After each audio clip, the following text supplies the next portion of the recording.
Isso aqui é importante que você saia daqui aliviado, porque olha o que o texto diz: pois vocês são salvos pela graça, por meio da fé. Isto não vem de vocês, é um dom que é de Deus, não por obra, que ninguém, absolutamente ninguém, se glorie. Porque somos criação de Deus, realizadas em Cristo Jesus, para fazermos boas obras, as quais Deus preparou antes para nós. Presta atenção nisso aqui, ó. Porque somos criação de Deus, realizados em Cristo Jesus, para fazermos boas obras, as quais Deus preparou antes para nós a praticarmos. As boas obras que nós fazemos por nos tornarmos cristãos, seguidores de Cristo, apaixonados por Jesus, maravilhados em Cristo Jesus, essas boas obras que nós fazemos, elas são uma consequência daquilo que Ele coloca no nosso coração.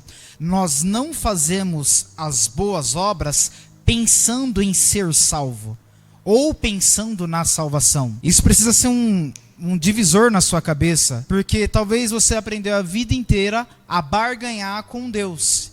E aí você pensa assim: vou fazer coisas boas, porque no grande dia vai ter um telão, e nesse telão vai mostrar tudo que eu fiz de bom e tudo que eu fiz de ruim, e então eu quero ter pontos com Deus. Deus não é um banco que a gente coloca crédito, e quando precisa a gente saca. Ou quando necessita ele faz um empréstimo. Ou quando necessita ele libera um cheque. Deus é em Cristo Jesus para fazermos boas obras, pois vocês são salvos pela graça. A graça que está no nosso meio, nós somos tão incapazes que nós nem conseguimos produzir ela. A graça é uma ação de Deus que veio através de Cristo Jesus, e quem aceitou, quem acreditou, a recebeu. E é tão genial o texto porque ele sabia que muitos evangélicos, que muitas religiões iriam bater no peito e iriam dizer: olha, eu sou tal, eu sou salvo, eu sou o queridinho de Deus. Ah, você que não é da igreja, você não é o queridinho de Deus. Ah, você não vai ser salvo. Ah, você não sei o quê. Cara, o texto foi muito claro. Vocês são salvos pela graça, por meio da fé, e não vem de vocês. Porque todos os dons que vocês têm, vocês tacam na cara dos outros. Se eu perguntar para você com que você trabalha, você vai falar para mim assim: eu trabalho com isso aqui, e sou muito bom no que eu faço. E aí te dá um pouquinho de ego. Se você perguntar para mim o que eu trabalho, eu vou falar: eu faço isso aqui, e sou muito bom no que eu faço. E me dá um pouquinho de ego. Porque isso que eu faço, realmente é uma produção minha. É algo que eu estudei, é algo que eu me capacitei, e vou e faço. Porém, salvação não é uma produção nossa. Salvação foi uma produção dele. Por isso que a glória não é nossa, a glória é dele. E outra coisa que eu preciso entender, acreditar, absorver e viver: essa produção já foi feita. Tem gente que acha que Jesus está lutando com o diabo até hoje. Você percebe o tamanho da sua idiotice? E quando eu falo idiotice, eu não falo para te ofender ou de forma arrogante. Eu falo de idiotice no sentido de ignorância. Ignorância no sentido de não ter conhecimento. A Bíblia fala que uma vez a obra foi feita. E uma vez que eu aceitei essa obra, eu saí das garras dele e vim parar nesse arado. Então não tem mais essa: se eu fizer algo de errado, eu volto para ele. Não. Porque senão você está tentando anular o que já não dá para ser anulado. Percebe? A linha da salvação, ela já estava pronta para mim e para você. Você acha mesmo que o pai, ele iria para a porta esperar o filho pródigo? Você acha mesmo que ele não sabia que o filho ia voltar? O filho sai da casa e a Bíblia fala que o pai está lá todo dia esperando. O pai tem controle de todas as coisas. O pai consegue ver onde a gente não consegue ver. Davi, ele pega 5 pedras. Só que era quantos gigantes? Se eu te disser que eram 5, você vai acreditar? É muita coisa para ler. Mas vai mostrar que Golias tinham 4 irmãos. Repete com o pastor: 4 irmãos. E durante esse período, batalhas sendo travadas, cada irmão de Golias, em tempos diferentes, eles foram mortos. Por isso que Deus fala: pega as pedras, ele pega assim. Era um gigante que se apresentava, que era o campeão, Golias, porém seus 4 irmãos ficavam ali. Davi não teve 4 soldados ao lado dele, ou 4 irmãos para combater com ele. Davi foi sozinho com 5 pedras.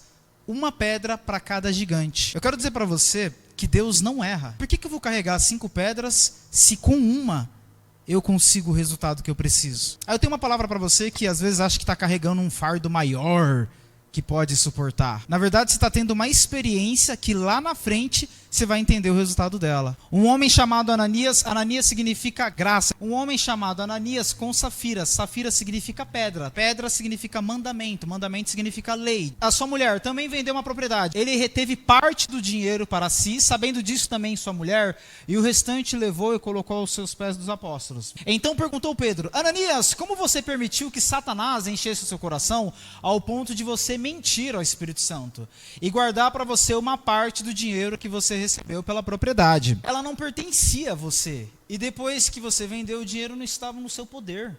O que levou a pensar em fazer tal coisa? Você não mentiu aos homens, mas sim para Deus. Ouvindo isso, Ananias caiu morto. Com grande temor, apoderou-se de todos que ouviram o que tinha acontecido. Ananias morreu. Então os moços envolveram o seu corpo, levaram para fora e o sepultaram. Enterraram a graça de vez. Cerca de 3 horas mais tarde, entrou sua mulher sem saber o que havia acontecido. Pedro perguntou para ela: diga-me, mulher, o que aconteceu aí, o preço das coisas, o que aconteceu? E ela respondeu: sim, foi isso mesmo. Tentou estender a mentira. Naquele mesmo instante, ela caiu morta aos pés dele. A graça foi a primeira coisa a morrer naquela região. Não deu 3 horas depois, a lei veio, porque a lei tenta preencher um buraco quando as pessoas não têm graça. A lei tenta satisfazer algo em nós que só a graça consegue. A graça morreu, então a lei vem na hora tentar entender ou preencher aquele vazio. Deixa eu te explicar. Você acha que você vindo para o culto, orando muito, jejuando muito, seguindo todos os mandamentos, fazendo campanha, sobe monte, desce monte, e 10 dias de não sei o que, e 20 dias de não sei o que, e trazendo ofertas altíssimas, e rodopiando na igreja, e estando com uniforme de obreiro, e cantando muito bem como levita, ou tocando muito bem, e fazendo todas essas coisas, cumprindo tudo que o pastor pede, cumprindo todas as leis bíblicas, fazendo tudo absolutamente certinho. Dentro de você cria algo assim: agora Deus tem que me abençoar, porque afinal de contas você está fazendo tudo certo. Só que a maior bênção já morreu dentro de você, que é a graça. Porque quem vive realmente a graça de Deus não faz nada pensando na troca. Mas isso é só para quem vive a graça de Deus. Quem vive a graça de Deus não fica julgando os outros. Quem vive a graça de Deus quer ver a igreja cheia. Independente se do meu lado vai sentar a prostituta, independente do meu lado se vai sentar o bêbado, independente do meu lado se vai sentar o traficante, independente do meu lado se vai sentar o tatuado, eu quero ver essas pessoas na igreja, eu quero ver essas pessoas com Cristo. Mas isso é só para quem tem graça. Geralmente a gente lida com gerações de pessoas que só têm safira. Sabe por que safira é mais interessante? Alguém já viu uma pedra de safira? É caro, né? A safira ela é um pouco pesada e ela brilha muito. Tudo que brilha muito é fácil de mostrar e impressionar as outras pessoas. A gente tem um evangelho que a gente quer impressionar e quer brilhar para muitos. A graça não. A graça é algo escondido. A graça é algo que está dentro de você e não fora. O evangelho é mais sobre o que está dentro, sobre o que está fora. É mais sobre o seu conserto aqui dentro de você, sobre você querer consertar o outro. Porque você não consegue consertar o outro. Aí tem algo muito sério, porque se a graça morreu dentro de você, logo, logo a lei também morrerá.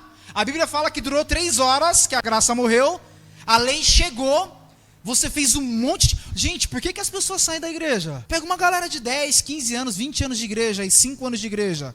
Porque elas não conheceram a graça e foram bombardeadas de lei. Se você estudar sobre Jesus, você vai pirar. Porque você vai entender que era um judeu pregando contra o judaísmo. Pastor, qual era a religião de Jesus? Ele era judeu.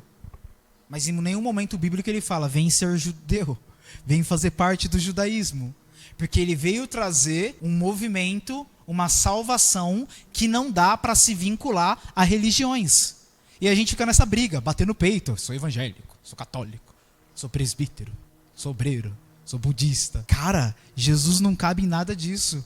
Mas só consegue entender isso quem ainda tem a graça vivo dentro dele, dentro dela. Você possa ser cheio da graça agora nessa manhã. Que o amor possa tomar conta de você agora nessa manhã. Quem vive sobre graça tem noção que está sendo cuidado todos os dias, tem noção que o Pai está no controle de todas as coisas. Vou pegar 5 pedras, mas eu só vou lutar contra um. Amigo, eu tenho preparado algo maior para você. Pode ser que você derrubando o primeiro, os outros 4 corram, os outros 4 não queiram batalhar, mas vai assim. Tô muito tempo nisso aqui, não tô gostando, não tô aguentando mais. Amigo, aguenta aí, que eu tenho algo muito maior preparado para você. O que você vê não é o que eu vejo. Se eu perguntar para vocês, do jeito que vocês estão, não pode olhar para trás.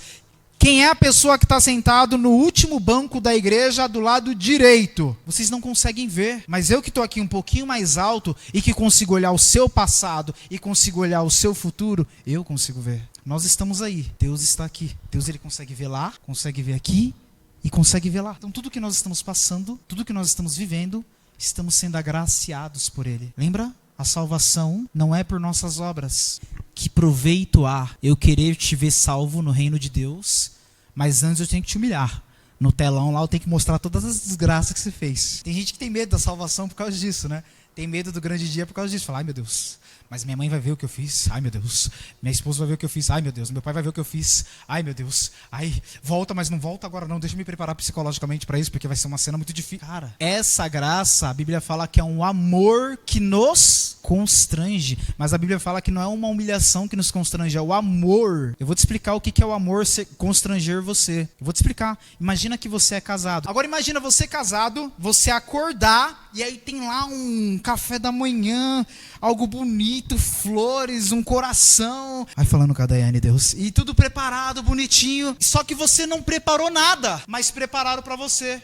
Você fica constrangido em, percebe? Você não preparou nada. Você não foi capaz de preparar algo, mas prepararam para você. Isso é evangelho. Você não é capaz de preparar algo que possa agradar a Deus, que possa impressionar a Deus, mas Ele preparou algo que nos impressiona todos os dias. Foi um banquete preparado pra gente. E não foi uma data especial. Não é porque é seu aniversário que eu vou te abençoar. Não é porque é o dia D da igreja que eu vou te abençoar. Não é porque é o dia 31. Não é porque você fez um jejum de 21 dias. Não é por isso, cara. É porque uma cruz foi enviada. É porque um Cristo morreu. Aí vem os acessórios, ok? A bênção principal do evangelho é a salvação. É o relacionamento com Deus. Aí vem os acessórios, que a gente chama de cura, que a gente chama de prosperidade, que a gente chama de alegria, que a gente chama de paz. São os acessórios. Mas eu não foco nos acessórios. Eu foco no principal, que é a salvação, que é a graça, que é o amor. Então você vai sair daqui dessa manhã leve, livre, cheio da bênção de Deus sobre a sua vida. Porque você aprendeu mais uma vez que não existe nada que você possa fazer que vai atrair a bênção de Deus para a tua vida. Sabe o que é engraçado? As pessoas, elas gostam de Deuteronômio capítulo 28. Todo mundo já leu esse texto e adorou esse texto quando leu. Se vocês obedecerem fielmente todos os mandamentos, 612, que hoje eu dou a vocês, colocaram muito acima em todas as nações da terra. E aí é uma lista, né? Todas as bênçãos virão sobre vocês, vai acompanhar e vai acontecer, vai ser o número 1, ninguém vai ser mais cauda, vai ser todo mundo cabeça, e todo mundo está curado, e aquela lista de bênçãos, todo mundo gosta, mas ninguém lê esse versículo aqui. A primeira linha ali, ó, que está escrito. Já não gostaram muito, né? Se obedecer fielmente 612, estouro, ganhou na loteria. 612, nem com 10 não, 10 é fichinha. Porém, se vocês não obedecer ao Senhor seu Deus e não seguir cuidadosamente todos os mandamentos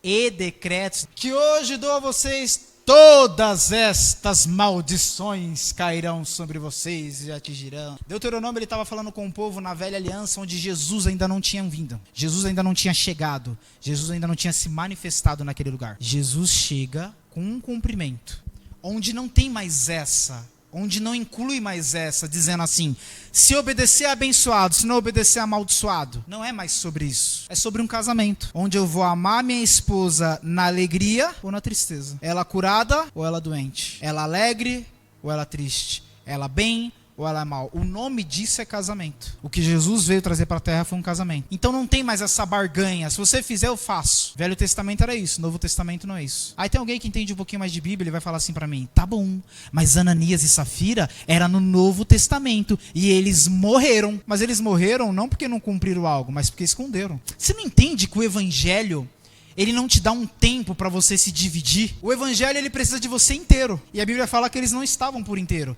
Eles venderam uma propriedade, pegaram parte da propriedade e deram. E a outra parte? Esconderam. O que Jesus quer de você não é a questão de quantidade. É a questão se você está por inteiro ou se você está por partes. Aí você pensa assim, puxa, mas para eu ir para Jesus, eu tenho que largar o mundo, eu tenho que ficar longe da minha família, eu tenho que ficar longe desses ambientes. O que você está propondo para Jesus é viver só dentro da igreja. Porque na igreja ninguém mente, né, gente? Na igreja ninguém é maldoso. Na igreja tem inveja na igreja? Na igreja não. Na igreja é caridade, é paz, é amor. Aí eu tenho uma pergunta para você. O dia que as 4 paredes vieram ao chão, acabou o seu relacionamento com Jesus. Percebe que a entrega ela é muito mais profunda? E aí nós temos que nos decidir se ainda tem um pouquinho de lei dentro da gente, e isso aqui de graça, porque não dá. Chega uma hora que um ou outro tem que morrer. Ou morre as leis, ou morre a graça. Os dois não conseguem viver para sempre. Quando Ananias caiu, deu 3 horas depois, Safira caiu. Que Deus abençoe vocês, que a mensagem fique clara, que a semana seja maravilhosa. Podemos conversar, podemos nos alimentar. Quem vai para uma festa, sai da festa feliz. Eu preciso que você saia dessa sua vida feliz. Eu preciso que quando você fechar os seus olhos, já que você gosta tanto do telão, tá bom, vamos supor que vai ter o telão. Ai meu Deus. Que você veja e você fale, puxa, valeu a pena. Eu aproveitei cada segundo da festa. Alguém que já foi por alguma festa escondido dos pais? E aí você foi e você não ficava com medinho assim, falar, se meu pai descobrir? Tem gente que vive o evangelho dessa forma. Não vou fazer tal coisa porque alguém pode descobrir. Aí isso aqui não pode porque alguém vai descobrir. Aí não sei o que, só que o caso, o pai não é nem Deus e nem pai e mãe, é o diabo, né? O diabo. E aí você deixa de aproveitar a festa. Eu preciso de você inteiro. Por inteiro, não por partes, não por momentos, mas eu preciso por você por inteiro para Ele. A gente tem hoje adoradores de animais. Vamos lá, adoradores de animais, pessoas que adoram os animais. A gente tem adoradores do espaço, lua, sol, estrelas, rio, oceano. A gente tem adoradores de pessoas que ficam idolatrando as outras pessoas. Ele é o cara, ela é tal, não sei o quê. A gente tem adoradores de tudo que você imaginar. Só que isso são só obras do Criador. O que falta é adoradores do Criador. Lembra do exemplo do Silvio Santos? Você conheceu o SBT, você conheceu a Anhanguera, você conheceu a Jequiti, você conheceu a Ilha de Caras, você conheceu tudo que era do Silvio Santos, mas não conheceu o Silvio Santos. Seja um apaixonado pela vida e por todas as coisas, mas nada pode se comparar ao dono de todas as coisas. E o que nós queremos nessa manhã? O dono de todas as coisas. Uau, que Deus te abençoe. Vamos aplaudir a Jesus, que é maravilhoso.